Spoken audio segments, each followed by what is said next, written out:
Jeff Marek hosts the Sheet on the Nation Network weekdays, and he joins us on Fridays. Hello. How are you? Yes. I'm good. Boy, we got a lot to chew on today, huh? That was, we do. We do. Interesting last night. It sure was, and we're going to get into it. We're going to start with the Vancouver Canucks, our Whistler Golf Club poll question. Jeff, we're a month away from July 1st. That's when Elias Pettersson's no-move clause kicks in. Frank Saravelli saying they are going to re-engage teams on trade talk. What do you think? Is Pettersson a Canuck this time next month? It's a tough ticket to move, right? Because of all the things that the three of us have been over before, and you two have discussed plenty on your program. I think they'll re-engage. I wonder about teams like the Carolina Hurricanes with Elias Pettersson, but I think I do wonder if it comes down to how much, if any, the Vancouver Canucks want to retain on salary if you're going to make any type of move here. We know that the team like the Hurricanes are going to be frisky in the marketplace. I wonder about them with Mitch Marner, as we all do. They've already tried to trade for him at least once. But that would be perhaps the most obvious one. This is just such a difficult deal to make, both by way of absorbing the contract and what you send out as well. Now, as we've seen before, there are creative ways to get these things done, and perhaps the most creative general manager in the NHL is Eric Tulsky. So maybe I should just catch myself and say, hold on, where there's a will, there's a way. I just know this is going to be a really difficult one to do if indeed they do pull it off. And I don't disqualify the idea of giving this another shot with the Vancouver Canucks, for sure, with a healthy off season of significant and dedicated training. Listen, we all know, and you guys know, you're there for all of it. You don't need me to tell you how good this guy can be when he's inspired and playing well. And there's certainly a payoff there. So I think that they'll talk to teams. I think that it'll have to be one of the more creative deals if it in fact gets to that finish line, because again, this will be a really tricky one to pull off. The cleanest, has to be a couple of really creative GMs here.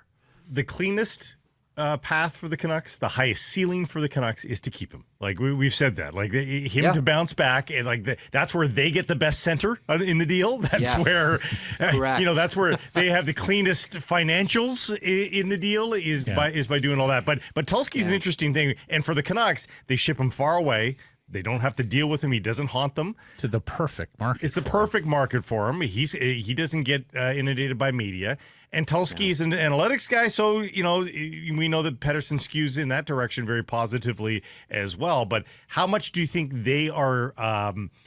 You say they're going to be frisky. Do they feel like they need a makeover because of the brick wall they've run into here?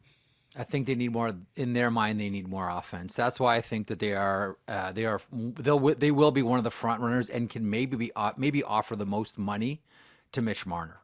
I know we're all sort of looking at Vegas right now with Marner and saying perhaps that's the preferred destination for the player.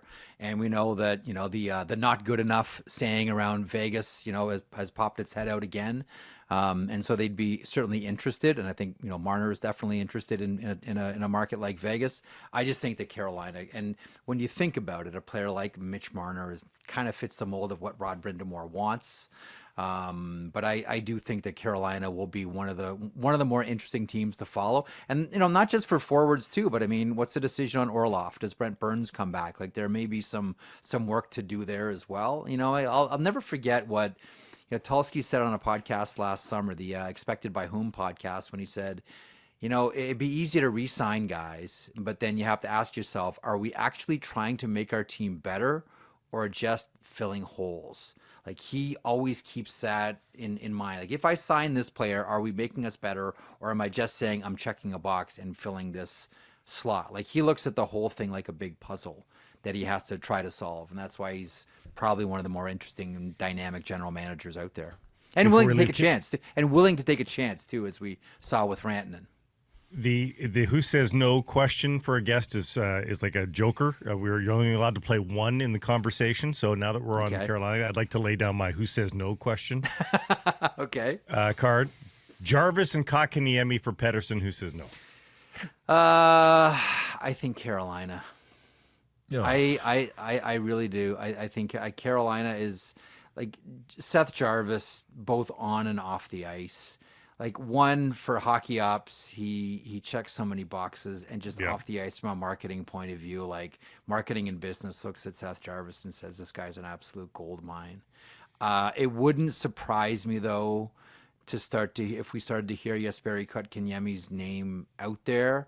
I think that they might want to get from underneath the weight of that contract. Yep. I would wonder about the team like the Islanders.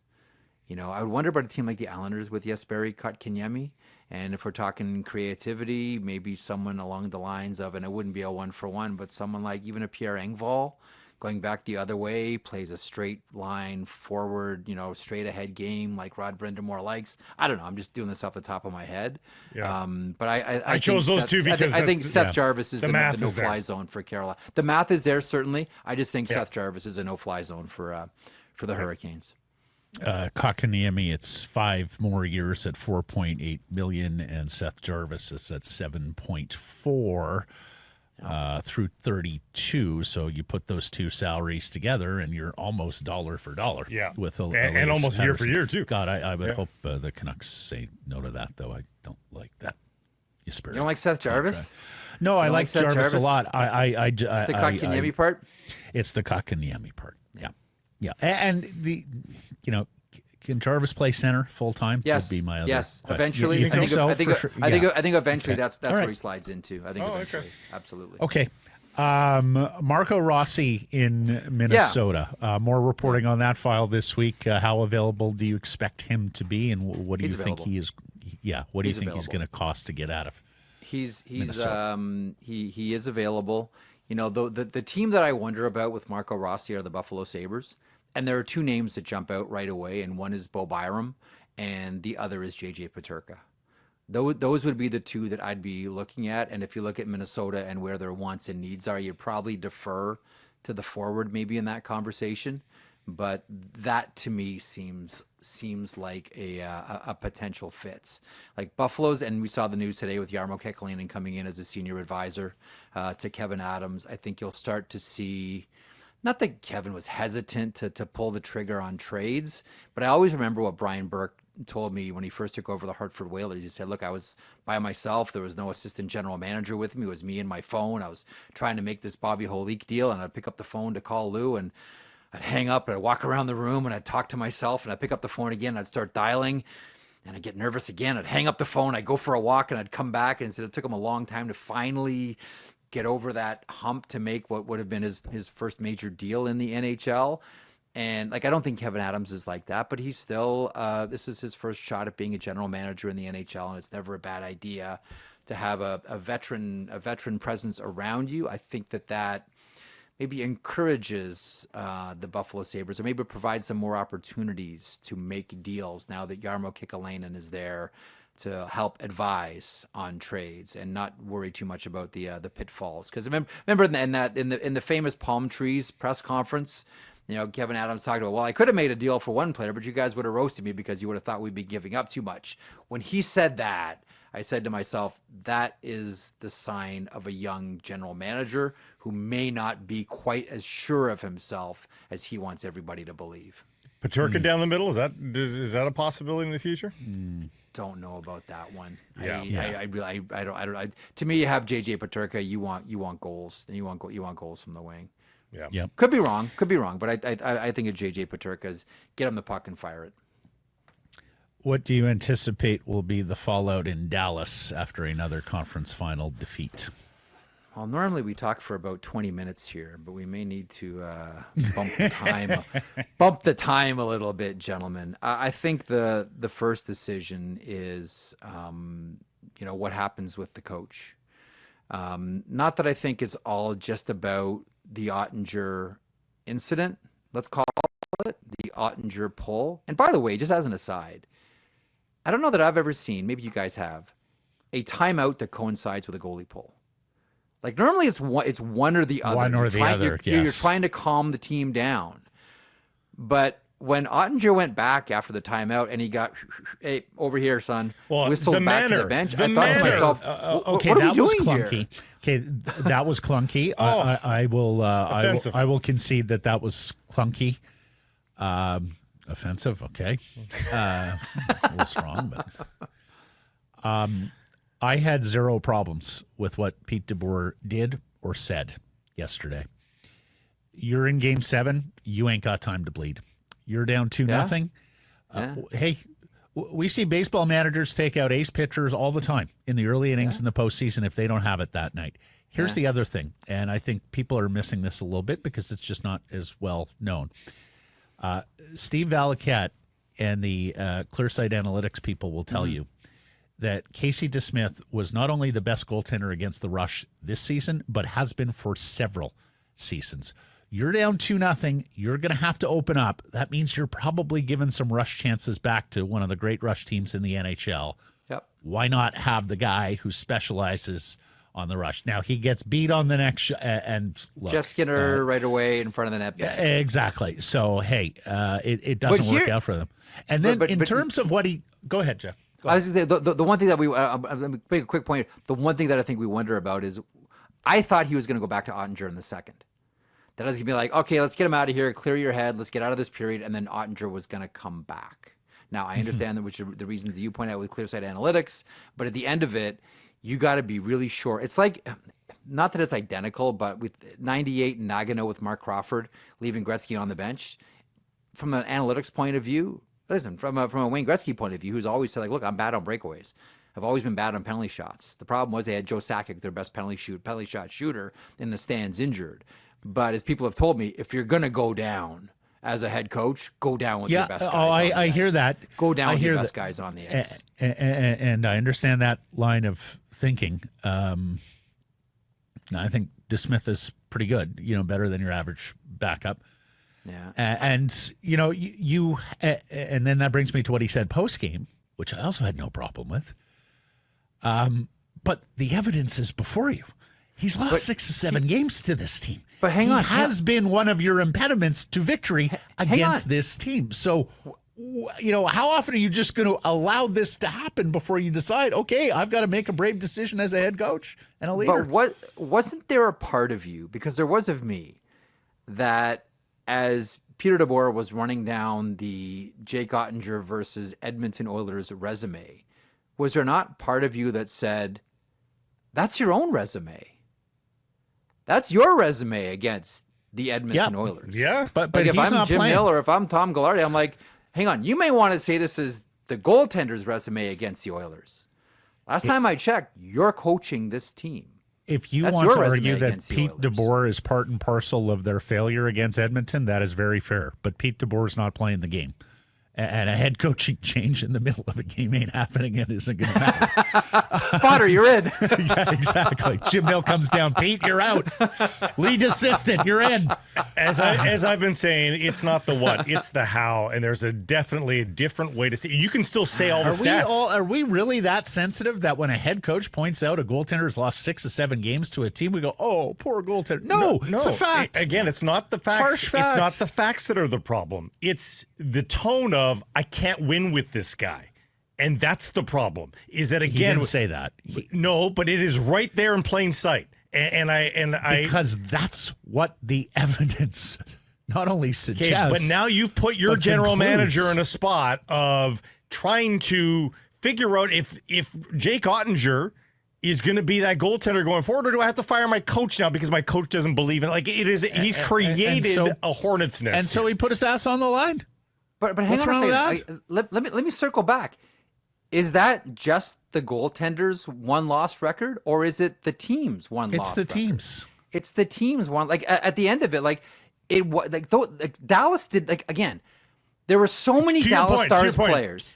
Jeff, let me support you here. The last year's conference finals, goals for the Dallas Stars in last year's conference final, 2, 3, 5, 2, 1, 1. They don't score goals. Last I checked, Jake Ottinger can't score goals. And that is a problem, and it's an interconnected problem.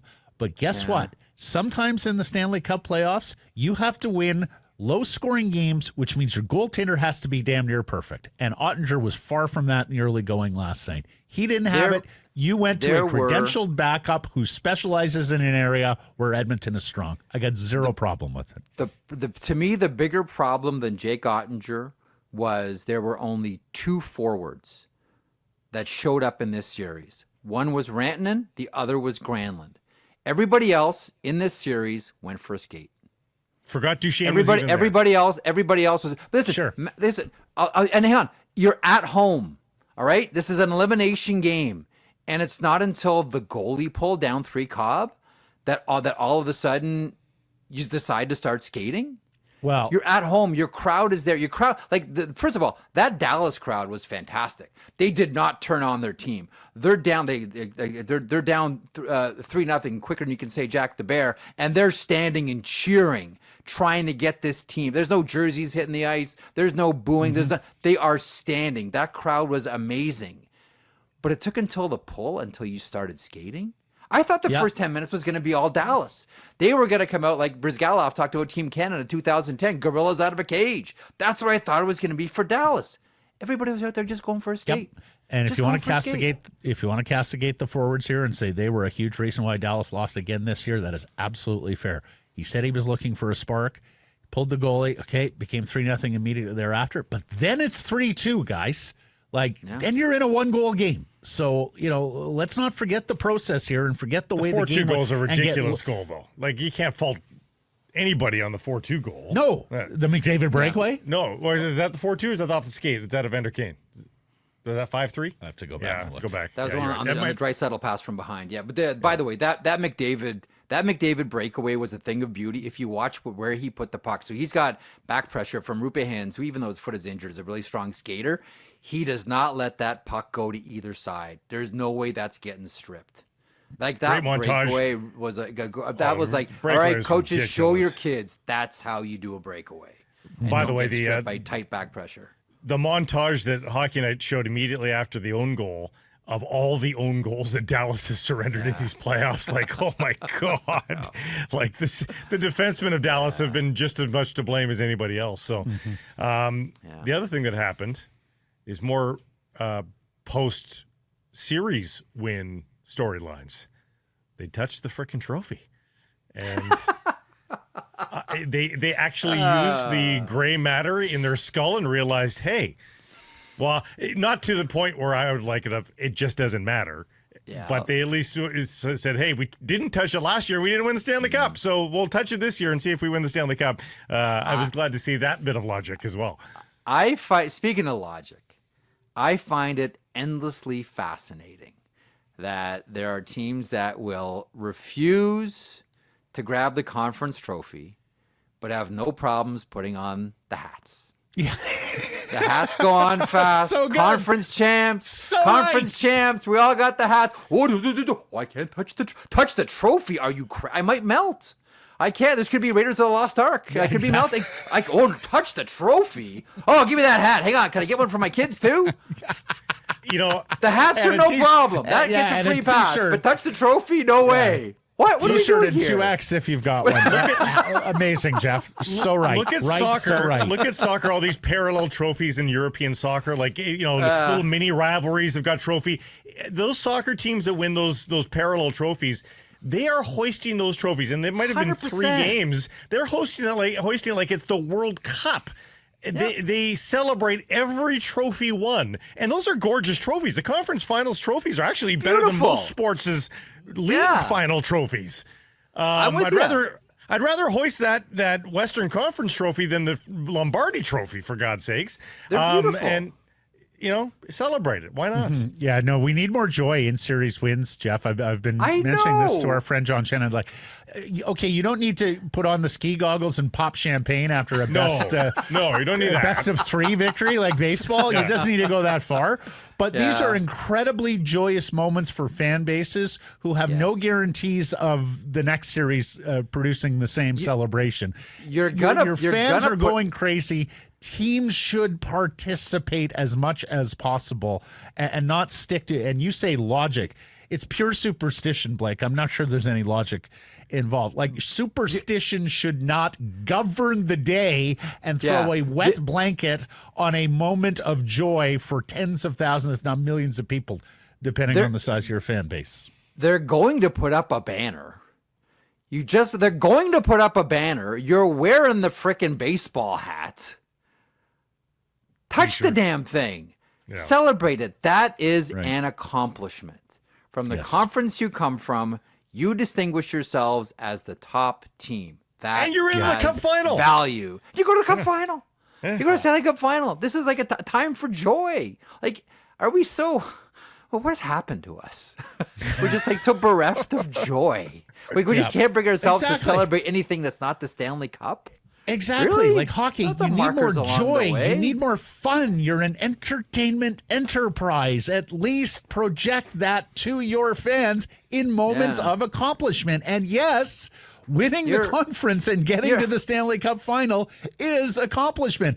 Like, we've just got to dispense with there can only be one winner in an NHL season. No, there are teams that have very successful seasons that fall short of lifting the Stanley Cup.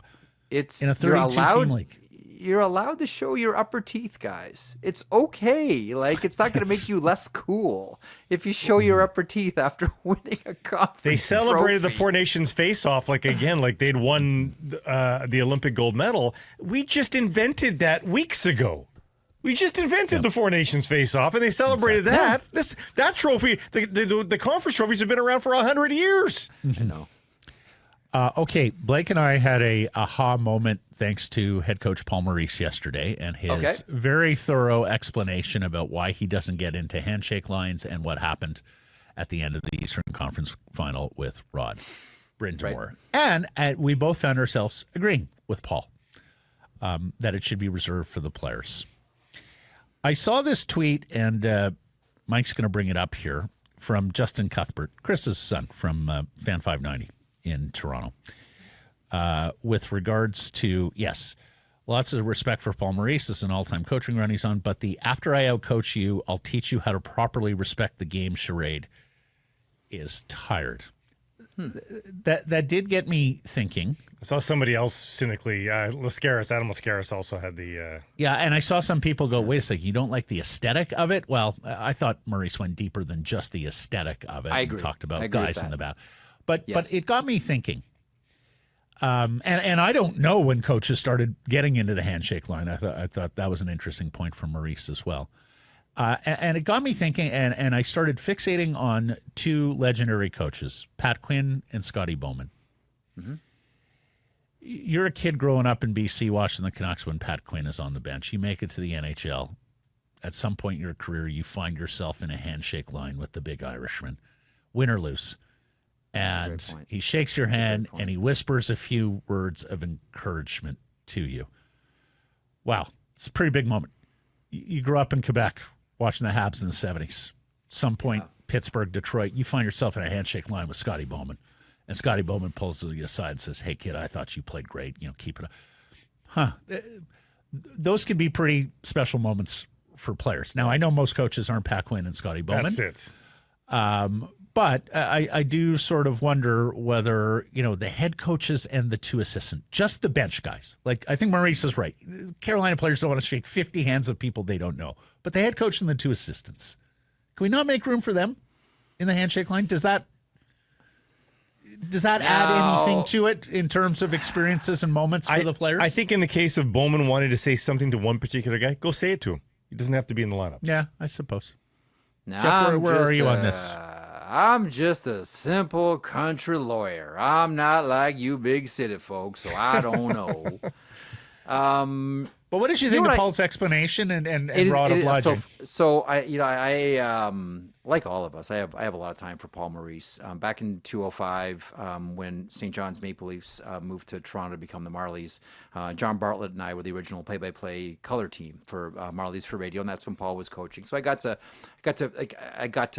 sit at the front of the bus and talk to him after games, and I got a pretty good sense of who Paul is and how much respect and reverence he has for the history of the game. And I know all the tweet pictures showed up of like, oh, here's Paul shaking Jeremy Swayman's hand in Handshake Alley, and the hypocrite and blah, blah, blah. I understand where he's coming from.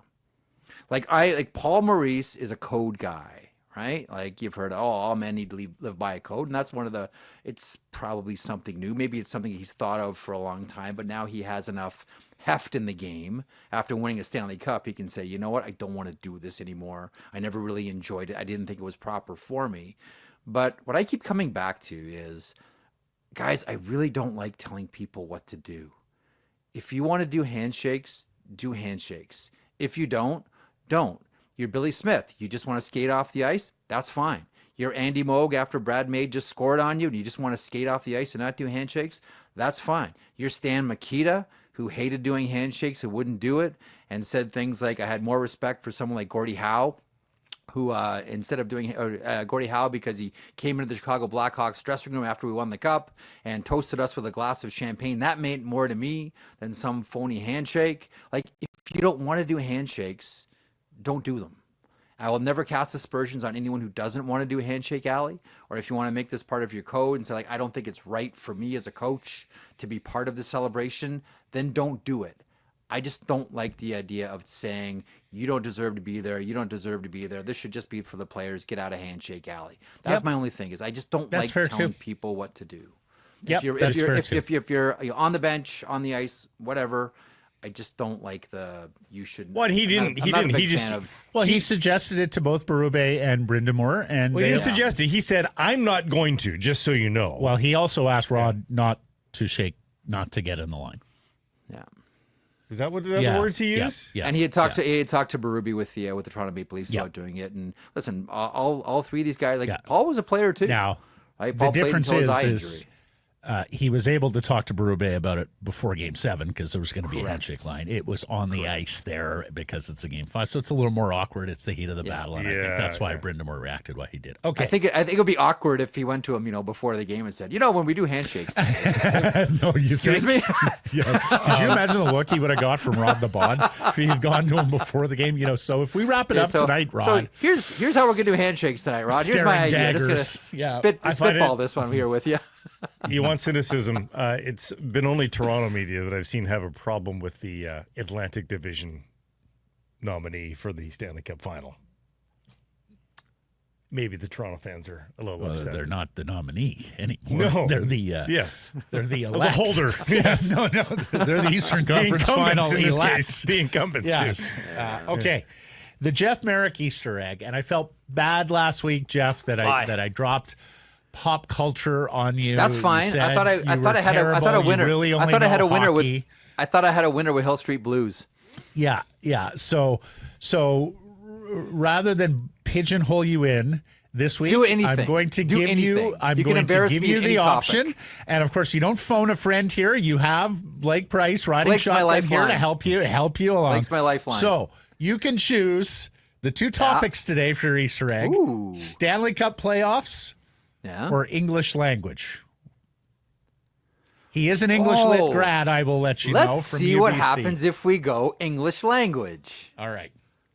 I'm a big fan of the Scripps National Spelling Bee. Uh-oh. We crowned a new champion yesterday. Oh, we did? In D.C. Yes, we sure did. Get ready, Blake. The winning word, which I thought is reasonably easy by Scripps National Spelling Bee standards, the winning word, éclaircissement. Root French, éclaircissement. Going to need you to spell it. That's in the English language, we're going to call that? In the English language. Going to need you to spell it. And while they didn't require the accent from the champion yesterday because it's American, we are a bilingual country, so I am going to require the proper accent on the proper letter here. Éclaircissement. Okay, so we're going to start with the E, and that's an accent grave on that one. Or is it accent aigu? Aigu. It's aigu. Is it aigu? Okay, so I've blown it right away. Okay, no, it's okay. Éclair. E-C-L-A-I-R-E. No. Cissement. No, you missed it. No E at the end? Correct. Yeah. No E on Eclair? Really? I've already blown it. Well, it's one word, right? So you delete it maybe in the middle. If it's one word, it's in the... Oh, I thought it was two words. Oh, it's just one word? Okay, well, that's right. Éclaircissement. Can I try the end? C-E-S-S-E-M-O-N-T. No, C-I-S-S-E-M-E-N-T. So Je peux parler français un peu, mais pas beaucoup. Mais pas beaucoup. Yeah. He didn't help you at all here. He didn't help you at all. It's a one-man. Did you have it, Blake? Would you have known that? No, I got the accent wrong right out of the gate. From the French and meaning to clear something up that is obscure. Enlightenment. I've never heard the word. What have we cleared up on our conversation? Nothing with the way you spelled it, actually. We muddied it. Trophies. Okay. Trophy presentations. Presentations of baseball hats, yeah. Here's the Stanley Cup playoffs trivia. Okay. How many NHL franchises have never won a conference final game, and who are they? We are giving the Utah Mammoth the Coyotes history, just to be clear.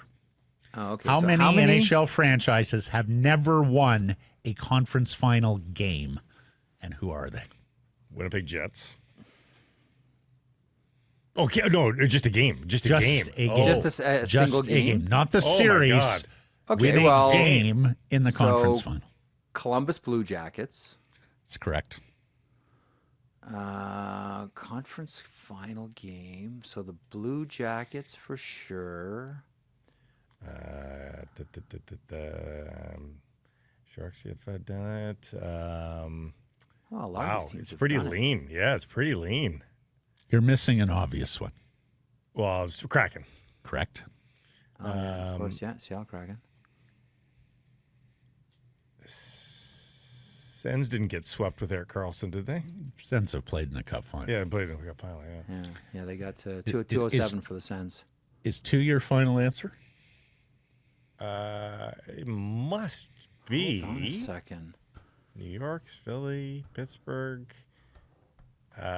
Carolina. No, they went to the Cup final, of course, and won. 2002. They won a Cup final game Tuesday, or a conference and then 2006, they beat the Oilers. Nashville Predators? No, Nashville. No, because Nashville got to the final against Pittsburgh Penguins. Yeah. 2. Okay, we're backing into Jeff here. Minnesota 2 is your final got there. Yeah, 2. Jeff, you just missed it. The Minnesota Wild. They went to the 2000. Yeah, after beating the 3 or Canucks. 4. No, it didn't. Yeah. Oh, they got swept, didn't they? They got swept. by Anaheim. That is when. They got swept by Anaheim. Andrew Brunette. That was the year that ended Patrick Waugh's career with Andrew Brunette scoring the last goal. Didn't the Canucks give them the flu? Didn't the Blues gave the Canucks flu, and then the Canucks gave the Wild the flu? I'm not even joking. I think that was one of the. They had a tremendous comeback victory against the Canucks, and then they did not win a game in the next round. Wow. Great stuff. Thank you for your time. Éclaircissement. Éclaircissement. We just did it. All right. I got it. I've learned something today. Thanks, gentlemen.